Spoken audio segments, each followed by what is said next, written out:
Portal de Convênios. Todas as notícias sobre convênios e outros acordos na administração pública.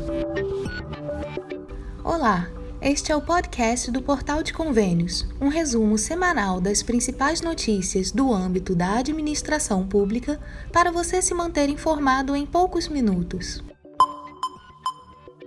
Divulgado o cronograma das emendas individuais com finalidade definida para o orçamento de 2022. O Ministério da Economia divulgou o comunicado número 10 de 2022 com o calendário de emendas parlamentares individuais com finalidade definida para o orçamento de 2022 na plataforma Mais Brasil.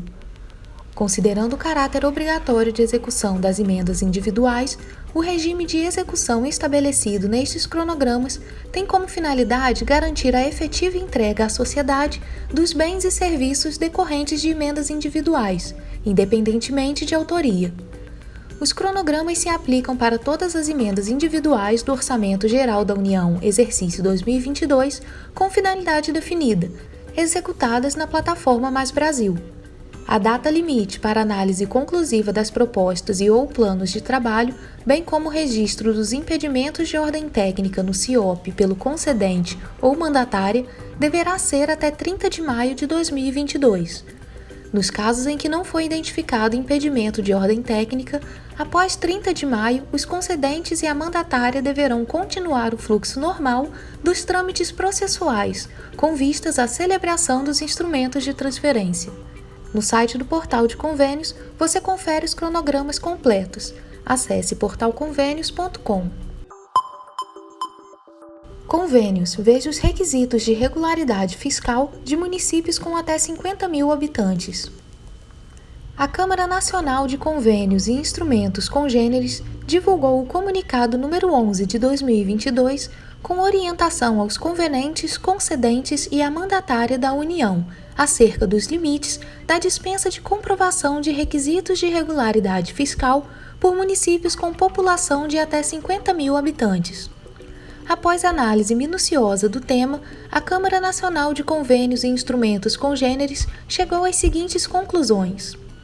1. As exceções previstas em lei ordinária, que permitem a celebração de uma transferência voluntária, mesmo em caso de inadimplência do ente convenente ou não cumprimento de uma das condições para a celebração do instrumento, possuem plena validade e eficácia, aplicando-se mesmo que a inadimplência se refira à condição prevista em lei complementar. 2. Caso o requisito esteja previsto na Carta Maior, a exceção prevista em lei só não irá ser aplicada se a própria Constituição Federal definir o requisito como obrigatório para realizar transferências voluntárias, não estabelecendo exceções. 3. A exceção disposta no artigo 84, segundo parágrafo, da LDO 2021, aplica-se a todas as exigências previstas em cadastros ou sistemas de informações financeiras, contábeis e fiscais, com exceção às vedações constitucionais expressas. Os detalhes sobre as conclusões e maiores informações você confere no site do Portal de Convênios. Acesse portalconvênios.com. Como participar do programa Caminho da Escola? Secretários de Educação podem saber como seu estado ou município pode participar do programa Caminho da Escola acompanhando o resumo publicado no Portal de Convênios. Na matéria, apresentamos como é o programa, a quem se destina e qual a legislação vigente. O programa Caminho da Escola objetiva renovar, padronizar e ampliar a frota de veículos escolares das redes municipal, do Distrito Federal e estadual de educação básica pública. Voltado a estudantes residentes prioritariamente em áreas rurais, o programa oferece diversos tipos de ônibus, lanchas e bicicletas fabricados especialmente para o tráfego nestas regiões, sempre visando a segurança e a qualidade do transporte, assegurando o acesso diário e a permanência dos estudantes nas escolas da rede pública de educação básica. Gestores educacionais são os responsáveis pela aquisição dos veículos.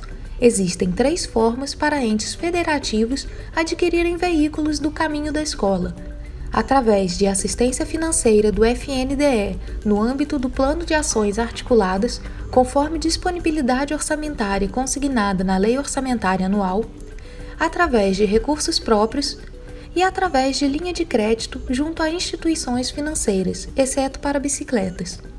De qualquer forma, os entes federativos devem aderir à ata respectiva no Sistema de Gerenciamento de Atas de Registros de Preços, o SIGARP. Acesse portalconvênios.com para conferir todos os detalhes sobre o programa e como participar. Reunião da PEC que proíbe despesas municipais sem fonte de recursos é cancelada. A Comissão Especial da proposta que proíbe a criação de novas despesas municipais sem a indicação da fonte de recursos, a PEC 122 de 2015, cancelou a reunião prevista para a última quarta-feira, 9 de fevereiro.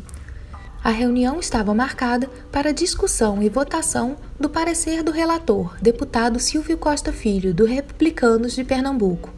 O deputado apresentou o relatório preliminar mantendo o texto que veio do Senado, mas na discussão com os colegas da comissão especial que analisa a proposta, ele concordou em recolher novas sugestões nos próximos dias.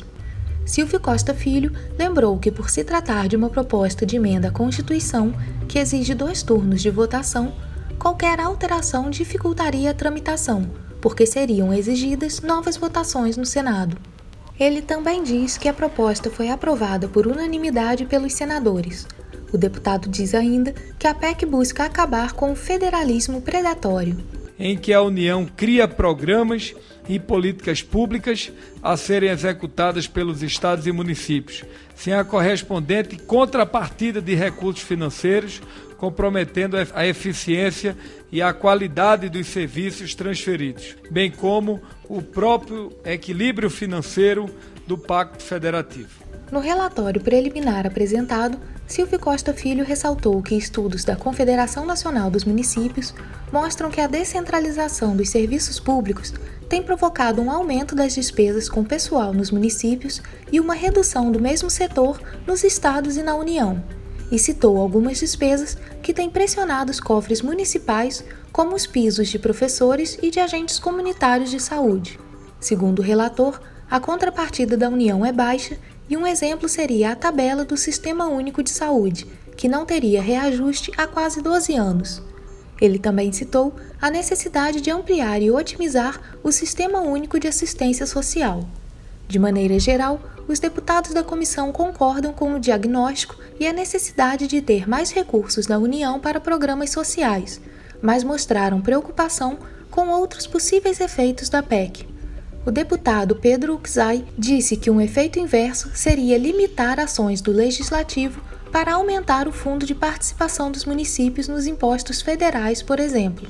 E há uma leitura, inclusive, de alguns colegas que, dependendo dessa PEC, ela pode tirar as transferências voluntárias e diminuir a contribuição da União para os municípios, pode dar o efeito contrário. O deputado Silvio Costa Filho diz que pode ser discutida uma forma de garantir que a União e municípios tenham que financiar as despesas de forma igualitária.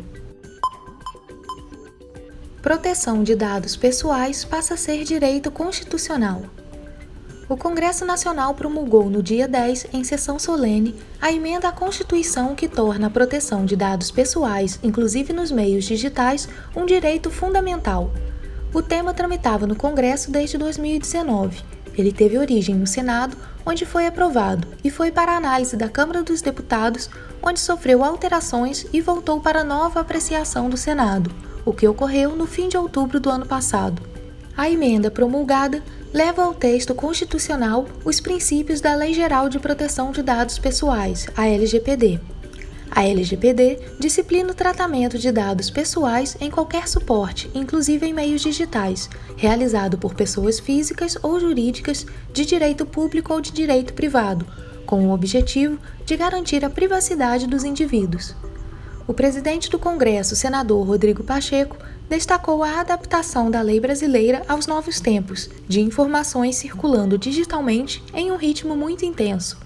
Nesse cenário, ele ressaltou a necessidade de garantir a privacidade das pessoas, afirmando que o novo mandamento constitucional reforça a liberdade dos brasileiros, pois ele vem instalar-se na Constituição em socorro da privacidade do cidadão. Ele diz ainda que os dados, as informações pessoais, pertencem de direito ao indivíduo e a mais ninguém.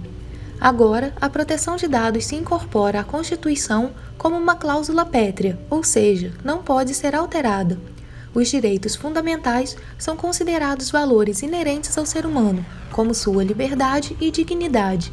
Dentre os direitos fundamentais garantidos na Constituição estão a livre manifestação de pensamento, a liberdade de crença e a inviolabilidade da intimidade, da vida privada, da honra e imagem das pessoas. Você ouviu mais um podcast do Portal de Convênios, te atualizando sobre projetos, prazos e ações em administração pública. Continue se informando em nosso site portalconvenios.com. Até a próxima!